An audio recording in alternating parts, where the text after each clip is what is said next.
فرمائیں استاد العلماء حضرت مولانا مفتی محمد اعجاز صاحب دامت برکاتہم العالی۔ ہمارے اس جامعہ کی سالانہ تقریب ہے اور یہ آپ سے سالانہ ایک ملاقات کا بھی ذریعہ اللہ تعالیٰ نے بنایا ہے۔ اللہ تعالیٰ اس حاضری کو قبول فرمائے، ہم سب کی نجات اور اپنی قرب و رضا کا ذریعہ بنائے۔ تو یہ جو میں نے اور آپ نے یہ مدرسہ بنایا ہے بھائیوں، بڑی معذرت کے ساتھ اس کا اصل مقصد یہ ہے کہ میں اور آپ اس مدرسہ بنا کر تعلیم دے کر پڑھا کر اگر کوئی پوچھے کہ تمہارا حاصل کیا ہے تو حاصل یہ ہے کہ ہم اپنے اللہ کو پانا چاہتے ہیں، کہ ہمیں ہمارا اللہ ملنا چاہیے۔ وہ کسی طریقے سے مل گیا تو سارا کچھ مل گیا، لیکن بھائیو اگر اللہ نہ ملے تو پھر کچھ بھی نہ ملے۔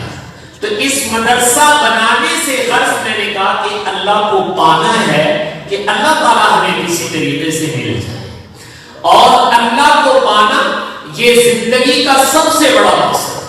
ہم پیدا ہی اس لیے ہوئے ہیں کہ دنیا میں آئیں اور آ کر ایسی کاوش کریں، ایسی محنت کریں کہ ہم اپنے اللہ کو پا جائیں، اور یہ پانے کے لیے اللہ پاک نے مجھے اور آپ کو دنیا میں بھیجا ہے۔ تو یہ مدرسہ ہم نے اس لیے بنایا ہے کہ یہاں ایسی محنت کی جائے، یہاں حاضری کا مقصد وہ یہ کہ ایسی بات میں اور آپ کریں، ایسا عمل کر لیں کہ جس سے ہمارے اللہ ہمیں مل جائیں۔ یہ غرض ہے اس مدرسے کی۔ اور بھائیو یاد رکھیے گا، اگر میں نے اور آپ نے اللہ کو پا لیا تو سب کچھ پا لیا، اور اگر اللہ کو نہ پایا تو کچھ بھی نہ پایا۔ آپ لوگوں نے ایک نام سن رکھا ہے سلطان محمود، اس کے ایک وزیر تھے ایاز، بہت سمجھدار وزیر تھا، دانا، عقل مند۔ تو جو باقی وزراء تھے وہ ذرا اس پہ حسد کرنے لگے کہ یہ بادشاہ کا بہت لاڈلا ہے، چہیتا ہے، ہر وقت بادشاہ اس کو ساتھ رکھتے ہیں۔ تو بادشاہ نے سمجھانے کے لیے کہ بھائی میں اس کی دانائی سمجھداری کی وجہ سے ساتھ رکھتا ہوں، تو ایک دن بطور امتحان یہ کیا کہ اپنے دربار میں قیمتی چیزیں جمع کر لی، ہیرے جواہرات اور عمدہ قسم کی چیزیں، سونا چاندی، وہ اپنے دربار میں جمع کر کے رکھ لیا، اور اپنے تمام وزراء کو بلایا، کابینہ کو بلایا، اور بلا کر کہا کہ آج میں تمہیں تحفہ تحائف دینا چاہتا ہوں، میں تمہیں گفٹ دینا چاہتا ہوں، یہ میں نے جمع کر دیے ہیں، آپ میں سے ایک ایک شخص اٹھے اور آ کر دیکھے اس کو کون سی چیز پسند ہے، جو چیز پسند ہے اس پہ ہاتھ رکھے، بس وہ چیز اس کو دے دی جائے گی، یہ میری طرف سے تحفہ ہوگا، ہدیہ ہوگا اس کے لیے۔ تو ہر وزیر صاحب اٹھے اور اٹھ کر انہوں نے دیکھا، معائنہ کیا، جو چیز پسند آئی، قیمتی بھی تھی، اس کو ضرورت بھی تھی، اس نے اس پہ ہاتھ رکھا۔ بادشاہ نے کہا یہ اٹھا کے اس کو، یہ اس کو دے دو۔ سب لوگ چیزیں لیتے رہے، اپنی اپنی پسند کی ایک ایک چیز انہوں نے لے لی۔ ایاز جو ہے وہ بھی ایک طرف بیٹھے ہوئے تھے۔ تو بادشاہ نے کہا ایاز تمہیں نہیں کوئی چیز پسند، تم نہیں لینا چاہتے؟ تو اس نے کھڑے ہو کر سوال کیا، بادشاہ سلامت، کیا میرے ساتھ بھی یہ وعدہ ہے کہ میں جس چیز پہ ہاتھ رکھوں گا وہ چیز مجھے مل جائے گی؟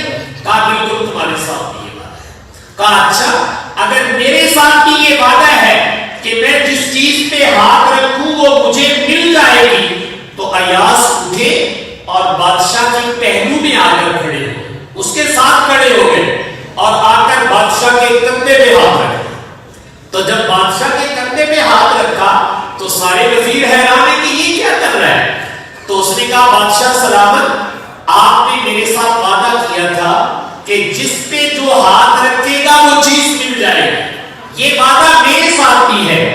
ان لوگوں نے ان چیزوں میں سے ایک ایک چیز کو پسند کیا، آپ نے انہیں دے دی ہے، اور مجھے آپ پسند ہیں، آپ بادشاہ ہیں، ان تمام چیزوں کے مالک آپ ہیں۔ یہ تو انہوں نے نادانی کی ہے کہ ایک ایک چیز لے کر راضی ہو گئے اور مجھے آپ پسند ہیں۔ اگر بادشاہ میرا ہو گیا تو جتنے سرکاری خزانے یہ سارے میرے ہیں، اس لیے مجھے آپ پسند ہیں۔ آپ کا وعدہ ہے کہ جو جس چیز پہ ہاتھ رکھے گا وہ اسے مل جائے گی، تو میں آپ کو لینے آیا ہوں، آپ مجھے مل جائیں دنیا کی چیزوں کی کوئی ضرورت نہیں. تو بادشاہ نے اپنے وزراء کو بتایا کہ دیکھو اس دانائی کی وجہ سے جو اللہ تعالیٰ نے اس کو عطا کی ہے, میں نے اس کو اپنا مقرب اور چہیتا بنا رکھا ہے. بھائیو, یہ اس کی دانائی تھی یا سمجھداری تھی, لیکن مجھے اور آپ کو بھی تو دنیا میں دانا بننا ہے. وہ یہ کہ میری اور آپ کی محنت کی غرض بھی یہ ہونی چاہیے کہ ہم کوئی چیز نہیں لینا چاہتے, بلکہ جو چیزوں کا مالک ہے اسے لینا چاہتے ہیں. اور جب اسے لینا چاہتے ہیں تو اللہ تعالیٰ وعدہ کر رہے ہیں والذین جاہدوا فینا لنہدینہم سبلنا, کہ جو ہمیں پانے کے لیے, ہمیں لینے کے لیے کچھ کریں گے تو ہم ملیں گے اس کو. یہ کیسے ہو سکتا ہے کہ کوئی میری تلاش میں نکلے اور میں اسے نہ ملوں؟ ایسا نہیں ہے, لیکن شرط یہ ہے کہ قلب صادق لے کر آ جائے, تلاش کرنے کے لیے آ جائے. جب وہ محنت کرے گا تو اللہ کا وعدہ ہے ہم اسے ضرور مل جائیں. تو میں نے عرض یہ کیا تھا کہ یہ تعلیم و تعلم, یہ مدرسہ, یہ جلسہ جو بھی ہم کر رہے ہیں, اگر میرے اور آپ سے کوئی پوچھے کہ صاحب یہ کس لیے کر رہے تھے, تو میرا اور آپ کا جواب ہونا چاہیے کہ ہم اللہ کو پانے کے لیے, کہ اللہ تعالیٰ ہمیں مل گئے تو سب کچھ ہو گیا, لیکن اللہ نہ ملے تو کچھ بھی نہ ہوگا. تو ہم اپنے اللہ کو پانے کے لیے یہ مدارس, یہ مکاتب, یہ مسجدیں, یہ درسگاہیں, یہ اسی بات کے لیے ہے کہ ایسی محنت کرو کہ ہمیں ہمارا اللہ مل جائے. جب اللہ مل جاتا ہے تو سب کچھ مل جایا کرتا ہے, اللہ نہ ملے تو میرے کا کچھ بھی نہیں ملا کرتا. یہ ایک مدارس کی محنت کی غرض ہے. اس لیے ہم اپنے بچوں کو, بچیوں کو خود سے جو یہاں وابستہ ہوتے ہیں, تو میں نے کہا کہ میری اور آپ کی محنت کی غرض یہ ہونی چاہیے کہ کسی طریقے سے باری تعالیٰ مل جائے, ان کی رضا مل جائے, ان کی توجہات مل جائیں, ہم ان کو پسند آ جائیں. اگر پسند آ گئے تو بیڑا پار. ہمارے بہت بڑے بزرگ گزرے ہیں, حضرت مفتی رشید احمد صاحب رحمہ اللہ تعالی کراچی میں ہوتے تھے. تو ہم حضرت کے پاس میں کبھی کبھی جاتے تو حضرت چونکہ خاص ایک کیفیت تھی ان پر اللہ تعالیٰ کی چاہت کی, تو ہندی کا ایک محاورہ پہلے سنایا کرتے اور پھر اگلی بات کہا کرتے تھے. کہنے لگے کہ کسی بچی کی شادی تھی, تو جیسے ہماری شادی میں دلہن کو سجایا جاتا ہے, کپڑے بہت اچھے پہنائے جاتے ہیں, زیور پہنایا جاتا ہے, اور چیزیں اچھی اچھی پہنائی جاتی ہیں, تو بچی نے وہ ساری چیزیں پہنی ہوئی ہیں اور اس کی سہیلیاں آئیں ملنے کے لیے. کوئی آ کر کہتی ہے کہ تم نے یہ جو زیور پہنا ہوا ہے یہ بہت خوبصورت ہے, کوئی کہتی کپڑے بہت اچھے ہیں, کوئی کہتی تمہارا جوتا بہت اچھا ہے. وہ تعریف کر رہے ہیں کہ تم بہت اچھی لگ رہی ہو. لیکن وہ بچی بڑی سمجھدار, دانا تھی, تو اس نے کہا کہ تمہارے کہنے سے کیا ہوتا ہے کہ میرے زیور اچھے ہیں, میرے کپڑے اچھے ہیں, تمہاری تعریف کرنے سے کچھ نہیں ہوگا. میں جس کے لیے سجائی گئی ہوں, یعنی میرا شوہر, میرا خامد, اگر میں اسے پسند آ گئی پھر تو یہ سارا کچھ اچھا ہے. لیکن اگر اسے پسند نہ آئی اور تم کتنی بھی تعریفیں کرتے رہو, تمہارے اس کہنے سے کچھ نہیں ہوگا. تو حضرت اس کو ہندی کے ایک محاورے میں کہا کرتے تھے, پیا جس کو چاہے سہاگن وہی ہے, کہ شوہر جس کو پسند کر لے اس بیوی کے مقدر جاگ گئے. اس پر حضرت فرمایا کرتے تھے کہ مسلمانوں, ہمیں اور آپ اللہ اللہ عبادات جو بھی نیکی کرتے ہیں وہ اس لیے کرتے کہ مالک کو پسند آنی چاہیے. اگر اس کو پسند آ گئی اور وہ ہمیں مل گئے پھر تو ہمارے مقدر جاگ گئے. لیکن اگر اسے بھائیوں پسند نہ آیا تو دنیا والے کو کہنے سے کچھ نہیں ہوگا. تو میری اور آپ کی غرض اس مالک کو پانا ہے, اور یقیناً قربان چاہے صحابہ کرام کے کہ انہوں نے اپنے دل میں یہ چیز اتنی بٹھائی ہوئی تھی کہ اللہ تعالیٰ خود قرآن پاک میں اس کی گواہی دیتے ہیں اِلَّا ابْتِغَاءَ وَجْهِ رَبِّهِ الْأَعْلَىٰ, کہ یہ جو کچھ کر رہے ہیں یہ کس کو تلاش کرنے کے لیے کہہ رہے ہیں؟ جس کو تلاش کیا جا رہا وہ خود بول کے کہتا ہے نیمو لپٹ رہے ہیں, یہ مجھے تلاش کرنے آئے تھے, میں خود بتاتا ہوں کہ یہ میرے متلاشی ہیں, مجھے پانے کے لیے آئے تھے, میں مل جاؤں گا, میں ان سے وعدہ کرتا ہوں کہ میں تمہیں مل جاؤں گا. تو میں نے کہا اس کو کہا جاتا ہے کہ میں اور آپ اللہ کو پانے کے لیے کچھ کر رہے ہیں, اور اللہ تعالیٰ انشاءاللہ ضرور مل جائے. اس لیے کہ وہ اتنا دیکھتے ہیں کہ میرا بندہ مجھے پانے کے لیے کچھ تگو دو کرتا ہے کہ نہیں کرتا.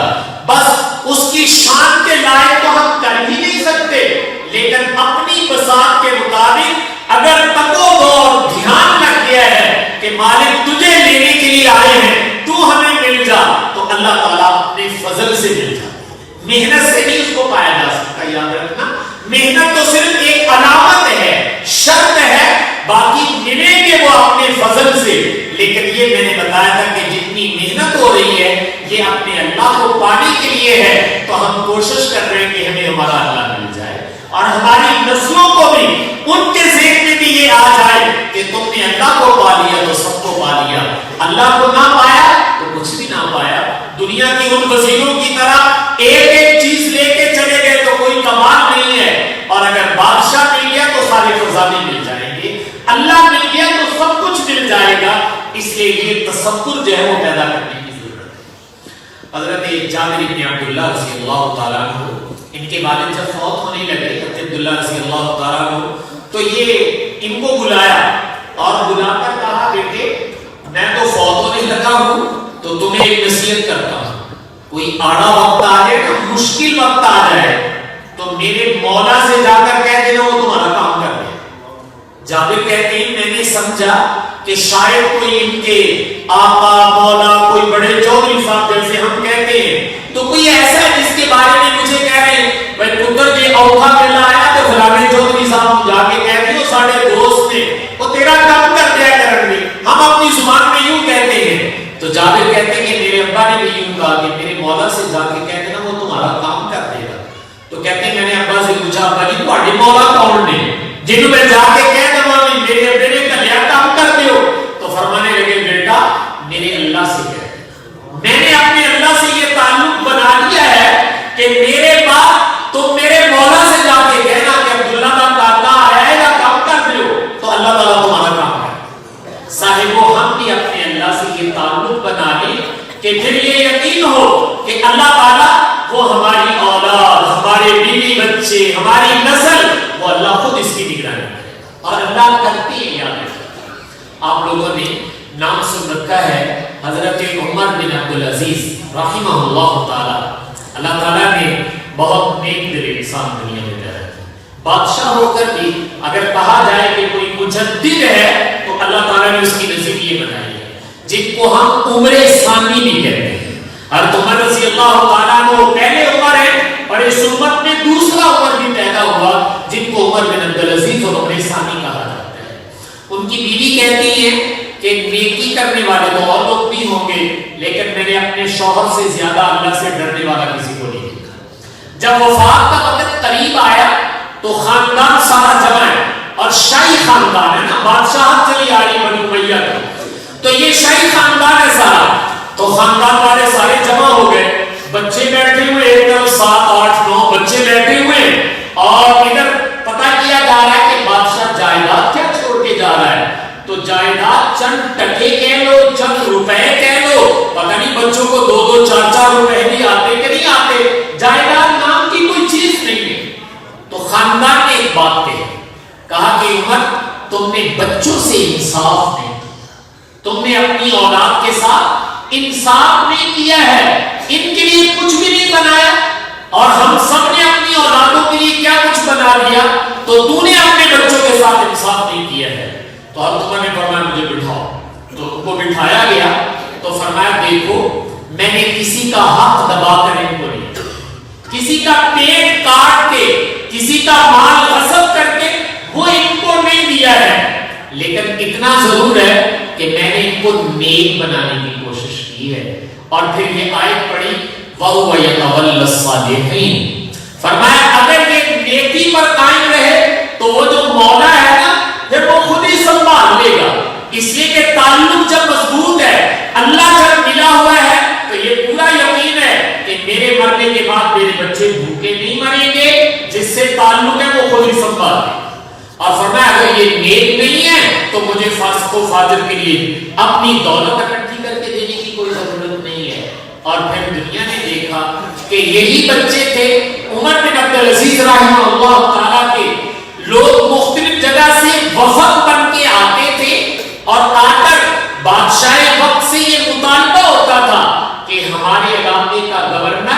عمر بن عبدالعزیز کے کسی بیٹے کو بنا دیا جائے. ہماری درخواست یہ ہے کہ عمر بن عبدالعزیز کے جو بچے ہیں یہ مانگ میں ہمیں دے دو.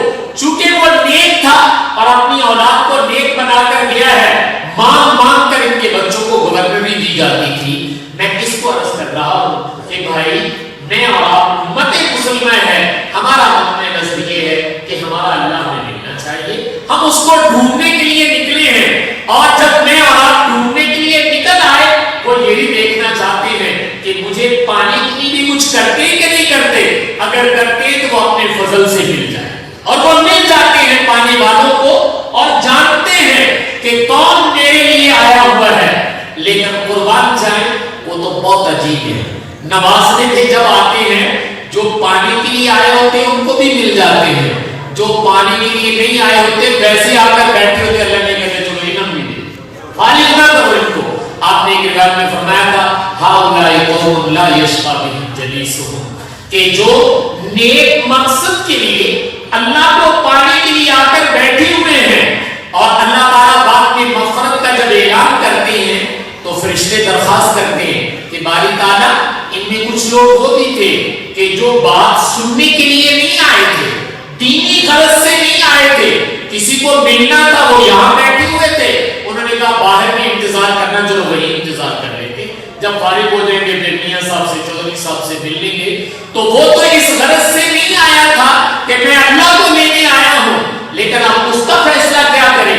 تو اللہ تعالیٰ فرما رہے ہیں, اللہ کے نبی یہ کہہ رہے ہیں ہؤلاء قوم لا یشقی بهم جلیسهم, کہ میاں جو اللہ کو پانے کے لیے بیٹھے ہوئے ہیں یہ اتنے پاکیزہ اور مقدس لوگ ہیں جو ان کے پاس آ کر اپنی کسی غرض سے بیٹھ گیا, خالی وہ بھی نہیں جائے گا, وہ بھی کبھی بدبخت اور محروم نہیں ہوگا, وہ بھی نواز دیا.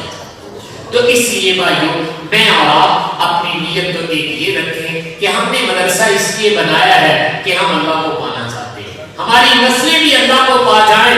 اگر یہ غرض میری اور آپ کی ہے تو انشاءاللہ اللہ تعالیٰ دنیا بھی بہت اچھی کر دیں گے, آخرت بھی بہت اچھی کر دیں گے. اللہ کو پانے کے لیے ایک محنت تو یہ مدرسے میں آپ لوگ آ کر کرتے ہیں, اور یہ اہل علم بھی یہاں بیٹھ کر کرتے ہیں. ایک بات اور کہنا چاہتا ہوں, چونکہ آپ لوگ بھی تشریف لائے ہیں اور آج پتا چلا کہ مستورات بھی آئی ہوئی ہیں, اس لیے وہ میری اور آپ کی گھریلو زندگی سے متعلق ہے. اس کو شریعت میں جن لفظوں سے تعبیر کیا ہے اس کو عربی میں ہم صلہ رحمی کہتے ہیں, اردو میں بھی یہ لفظ استعمال ہوتا ہے. اس کا مطلب یہ ہوتا ہے کہ اپنے رشتہ دار, اپنے خاندان والے, ان کے ساتھ بڑا اچھا رویہ رکھنا چاہیے.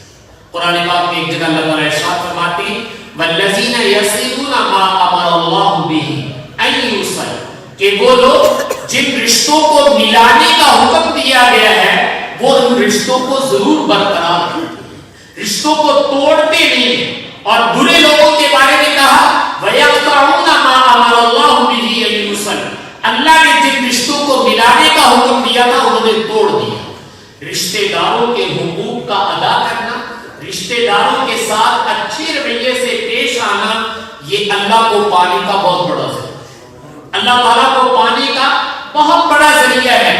لیکن اللہ تعالیٰ تو چونکہ نظر نہیں آتے, دنیا پر نظر آتی ہے.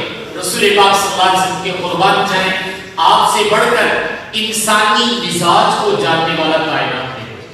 آپ انسانیت کے مزاج شناس ہیں, اللہ کو بھی جانتے ہیں, مخلوق کو بھی جانتے ہیں, نفسیات کے ماہر ہیں. آپ صلی اللہ علیہ وسلم نے ایک روایت میں ارشاد فرمایا, سوالیہ جملہ ہے من سرہ ان یبسط لہ رزقہ, کہ بھئی تمہارے سے پوچھا جا رہا ہے, سوچ کے بتاؤ کس کس کا یہ دل چاہتا ہے کہ اللہ پاک اس کا رزق وسیع کر دے. یہ ایک سوال ہے کہ سوچ کے بتاؤ کس کس کا یہ دل چاہتا ہے اللہ تعالیٰ اس کا رزق وسیع کر دے. یہ ایک سوال. پھر آپ نے دوسرا بھی فرمایا وَأَن يُنْسَى لَهُ أَثَرُ, کس کس کا دل یہ چاہتا ہے اللہ تعالیٰ اس کی عمر کو لمبا کر دے, اس کی عمر بھی لمبی ہو جائے, اس کا رزق بھی وسیع ہو جائے. جس جس کا دل چاہتا ہے وہ پہلے بتائے. تو آپ صلی اللہ علیہ وسلم نے یہ سوال کیے ہیں کہ رزق بھی وسیع کروا دوں گا, عمر بھی لمبی ہو جائے گی. طریقہ اس کا کیا ہے؟ تو بھائیوں ایک طریقے تو وہ جو میں اور آپ اپناتے ہیں. میری اور آپ کی جتنی بھاگ دوڑ ہے جس کو ہم معاشی سرگرمیاں کہتے ہیں وہ رزق کے لیے ہے. محنت، مزدوری، ملازمت، کاروبار، کھیتی باڑی، جو بھی میں اور آپ کر رہے ہیں وہ اپنے معاش اور رزق کے لیے ہے کہ یار اللہ تعالیٰ روٹی وسیع دے دے، رزق وسیع دے دے. یہ بھی اختیار کرو. لیکن ہمارے نبی کہتے ہیں کہ میرے سے بھی ایک گن سیکھو. میں بھی تمہارا رزق وسیع کرانا چاہتا ہوں اور ایک گن میں بھی تمہیں بتانے لگا ہوں. تو آپ نے فرمایا میرا بتایا ہوا گن یہ ہے کہ رزق کو وسیع کرنا ہے، عمر کو لمبا کرنا ہے تو گولیاں کھانے کی زیادہ ضرورت نہیں ہے. تم ایسے کر لو فَلْيَصِلْ رَحِمَهُ. تم اپنے رشتہ داروں کے ساتھ اچھا سلوک، رشتہ داروں کے ساتھ حسن سلوک کیا کرو. اگر تم اپنے رشتہ داروں کے ساتھ حسن سلوک کرتے ہو تو تمہارے نبی گارنٹی دے رہے، وعدہ کر رہے کہ تمہارا رزق بھی وسیع کر دیا جائے گا، تمہاری عمر بھی لمبی کر دی جائے گی. تو بھائی کیا خیال ہے، رزق تنگ چاہیے کہ وسیع چاہیے؟ عمر تھوڑی کی چاہیے کہ بہت ہی چاہیے؟ عمر بھی میں اور آپ زیادہ چاہتے ہیں، رزق بھی وسیع چاہتے ہیں. تو ہمارے نبی اس کی گارنٹی دے رہے تم اپنے رشتہ داروں کے ساتھ حسن سلوک کرو تو تمہارا نبی تمہارے ساتھ وعدہ کرتا ہے رزق بھی وسیع ہو جائے گا اور اللہ تمہاری عمر میں بھی برکت دے گا. بلکہ ایک روایت میں رسول پاک صلی اللہ علیہ وسلم نے یہ فرمایا کہ جو صلہ رحمی کرتا ہے نا، رشتہ داروں کے ساتھ اچھا رویہ رکھتا ہے، ان کی ناگوار باتیں برداشت کرتے بھی اچھا رویہ رکھتا ہے. تو ایک روایت میں آپ نے فرمایا کبھی کبھی ایسے ہوتا ہے کہ صلہ رحمی کرنے والے کی عمر کے ختم ہونے میں 3 دن رہ جاتے ہیں، اس کے صرف 3 دن باقی رہ گئے. اللہ تعالیٰ فرشتوں سے کہتے ہیں کہ یار 3 کو 30 میں بدل دو. 3 کو کس میں بدل دو؟ ایک نقطہ ہی لگانا نا، ایک نقطہ اور لگا دو. فرمایا صلہ رحمی کرنے والا کبھی اس کی عمر کے 3 دن باقی رہ جاتے ہیں لیکن رشتہ داروں سے اچھا سلوک کرنے کی وجہ سے اللہ تعالیٰ کہتے ہیں 3 کے حصے کو 30 بتا، اس کو 30 سال اور دنیا میں زندہ رہے. اور اس کے بالمقابل بھی آپ نے فرمایا کہ جو رشتہ داروں سے اچھا رویہ نہیں رکھتا ہے، ان سے رشتے توڑتا ہے، ان کے ساتھ برا سلوک اختیار کرتا ہے، فرمایا اس کی زندگی کے ابھی 30 سال باقی ہوتے ہیں. اللہ فرشتوں سے کہتے ہیں ایک نقطہ مٹا دو، اس کو 3 دن بنا، اس کی زندگی کی برکت ختم کر دو. تو اس لیے بھائیو اگر میں اور آپ زندگی کی برکت لینا چاہتے ہیں، رزق کی برکت لینا چاہتے ہیں، آخرت تو بعد میں ہے، چلو آخرت نہیں نظر آتی، دنیا تو نظر آ رہی کہ نہیں آ رہی، اور دنیا کے لیے میں اور آپ مارے مارے پھر رہے. تو اللہ کے نبی کہتے ہیں ہم تمہیں وعدہ کرتے ہیں تم اپنے رشتہ داروں کے ساتھ اچھا سلوک کرو تو تمہاری اللہ رزق میں بھی اور تمہاری عمر میں بھی برکت رکھ دے گا. دونوں چیزیں تمہاری بڑھا دی جائے گی اگر تم نے اپنے رشتہ داروں کے ساتھ اچھا سلوک. میں نے عرض کیا تھا کہ رسول پاک صلی اللہ علیہ وسلم ہماری مزاج سے واقف ہے. کچھ اشکالات میرے اور آپ کے دل میں اٹھتے ہیں، قربان جائے حضور ان کے جوابات دے کر.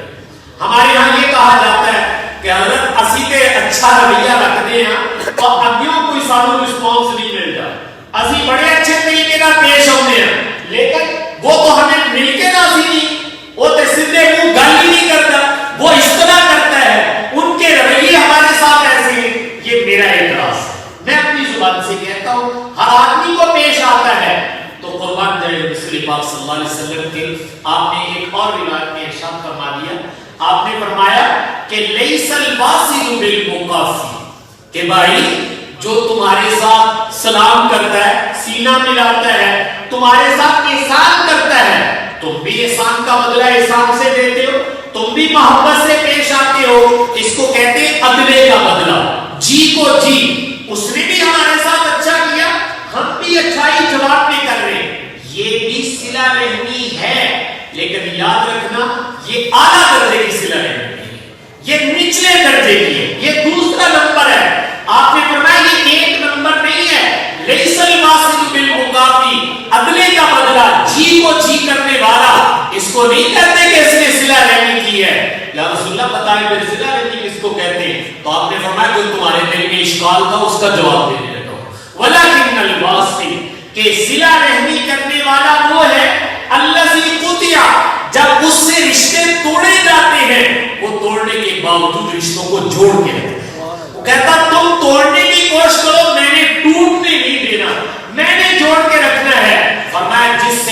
رشتے توڑے جائیں, منہ پھیرا جائے, وہ پھر بھی رشتے کو جوڑ کے رکھے, تو آپ کہتے ہیں یہ ہے ایک نمبر کی صلہ رحمی. تو بھائی صلہ رحمی تو بنتی وہ ہے. اب میں اگر یہ کہہ دوں تو بیجا نہیں ہے کہ اگر کوئی رشتہ دار سیدھے منہ بات نہیں کرتا, رویہ اچھا نہیں ہے, بعد میں ہمارے بارے میں لب کشائی کرتا ہے, تو ہمیں صدمہ ہوتا ہے. ہونا بھی چاہیے کیونکہ ہم انسان ہیں, لیکن صدمے کے ساتھ یہ خوشی کی بات نہیں ہے. وہ اس لیے کہ اس نے بےہودگی کر کے, اس نے منہ موڑ کے ہمیں صلہ رحمی کرنے کا موقع فراہم کر دیا. بلکہ اگر یہ کہوں تو بیجا نہیں, اس بیچارے نے خود اپنے آپ کو گناہگار کر کے ہمیں نیکی کا موقع دیا کہ چل تو نیکی کرنا, اسی گناہگار ہوتے ہیں. تو اس نے منہ موڑا, اس نے تر شروع ہوا, اور مجھے اور آپ کو صلہ رحمی کا موقع ملا. اچھا, اگر کسی کے ناراض ہونے سے میرا رزق بڑھتا ہو تو آپ خوش ہوں گے کہ نہیں ہوں گے؟ ایک آدمی آپ سے ناراض ہوتا ہے, آپ پھر بھی سلام کرتے ہیں, گھر آ کے پتہ کرتے رزق بہت بڑھ گیا, آپ کی عمر بھی بڑھ گئی ہے, تو مجھے اور آپ کو تو اس کا شکریہ ادا کرنا چاہیے. جناب بڑی مہربانی, تو آٹھی ناراضگی نہ اللہ نے سارا رزق بتا دیتا ہے. تمہارے تر شروع ہونے سے ہماری عمر بڑھ گئی ہے. وہ تو محسن ہے میرے اور آپ کے کہ جو ناراض ہو کر اپنے نامہ اعمال میں گناہ لکھوا رہے اور ہمیں سلام اور محبت پیش کرنے پر ہمارا رزق اور ہماری عمر بڑھا. تو آپ صلی اللہ علیہ وسلم نے یہ فرما دیا, بھائی صلہ رحمی یہ نہیں ہے کہ تم جی کو جی کرتے چلے جاؤ, احسان کا بدلہ احسان سے دیتے چلے جاؤ. نہیں, یہ بھی صلہ رحمی ہے, لیکن یہ نچلے درجے کی ہے. اعلیٰ درجے کی صلہ رحمی یہ ہے کہ وہ تو تر شروع ہو, ان کے رویے تمہارے ساتھ اچھے نہ ہو, لیکن تم پھر بھی ان کے ساتھ اچھا کرتے رہو. رسول پاک صلی اللہ علیہ وسلم کے قربان چاہے آپ نے یہ تربیت کی تھی. میں خواتین کے لیے عرض کرنے لگا ہوں, آپ لوگوں نے نام سن رکھا ہوگا حضرت اسماء رضی اللہ تعالیٰ, حضرت عائشہ کی بہن ہے, حضرت ابوبکر کی بیٹی ہے. تو جس خاندان میں پیدا ہوئی وہاں کی تربیت تھی. لکھا ہے کہ ایک دفعہ وراثت کے طور پر ان کو 1,00,000 درہم, اس زمانے میں جو سکہ تھا وہ ملے. وراثت میں سے کوئی زمین بکی اور 1,00,000 ان کے پاس درہم آئے. تو آتے انہوں نے کیا کہا کہ یہ جتنے میرے 1,00,000 درہم ہیں یہ میرے قریبی رشتہ داروں کو بلاؤ. جو میرے قریبی رشتہ دار ہیں آپ نے وہ سارے کے سارے 1,00,000 درہم اپنے قریبی رشتہ داروں میں تقسیم. اس لیے کہ وہ یہ سمجھتے تھے کہ رشتہ داروں میں اگر خرچ کریں گے تو ہمارے نبی کہہ کر کے تمہارا رزق وسیع کر دیا جائے گا. تو اس لیے بھائیو, اصل تو آخرت ہے, اللہ کی رضا ہے, لیکن اگر ابھی دھیان ادھر نہ جائے تو دنیا کو سامنے رکھ کے کر کے دیکھ لو. میں دیانت آپ سے کہتا ہوں, حلفن کہتا ہوں, تجرباتن بھی کہتا ہوں کہ بھائی جو صلہ رحمی کرتا ہے اللہ رزق بہت پسند ہے, اور اللہ تعالیٰ عمر میں بھی عجیب و غریب برکت عطا فرما دیتے ہیں. اس لیے خاندانوں کو جوڑنا سیکھو. حضرت علی رضی اللہ عنہ کا ارشاد تھا جس میں آپ نے فرمایا تھا صلہ رحمی وہ عمل ہے کہ جس سے رزق بھی بڑھتا ہے, عمر بھی بڑھتی ہے, اور فرمایا خاندان کے دل یوں آپس میں مل جاتے ہیں. یہ محبت پیدا کرنے کا ذریعہ ہے. یاد رکھیے گا.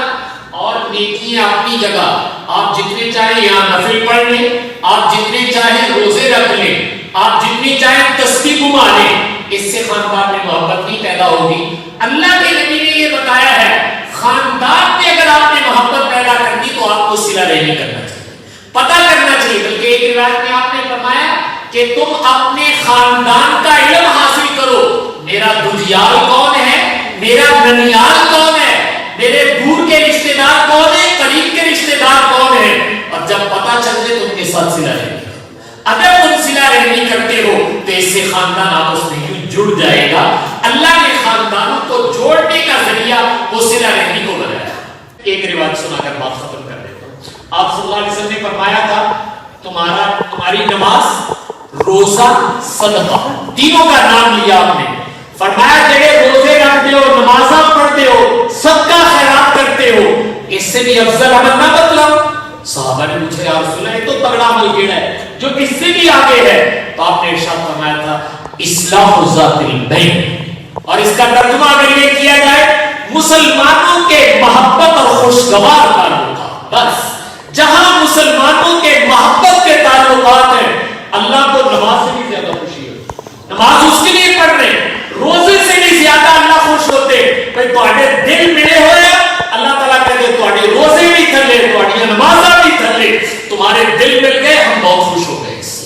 کو فرمائیں گے اس سے بھی اوپر. اور اس کے بالمقابلہ آپ نے کیا فرمایا؟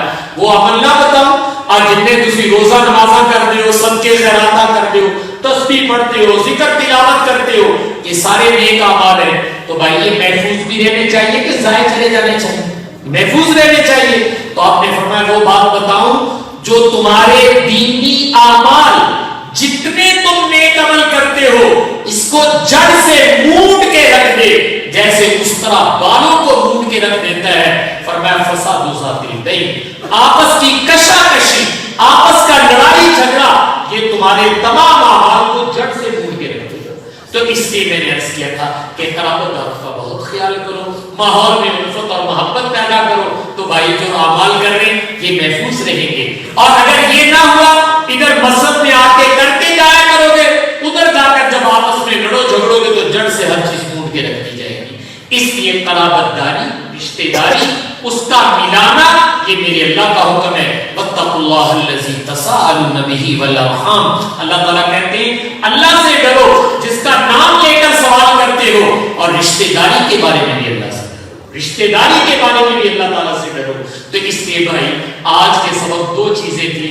ہم اللہ کو پانے کے لیے آئے ہیں، انشاءاللہ اللہ مل جائے گا. ہماری غرض یہ کہ ہم اللہ کو پانا چاہتے ہیں.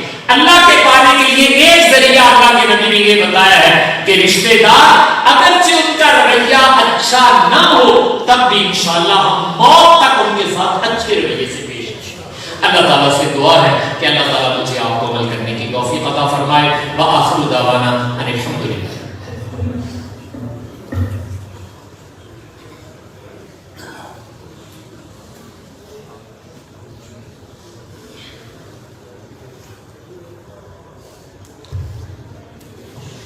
انتہا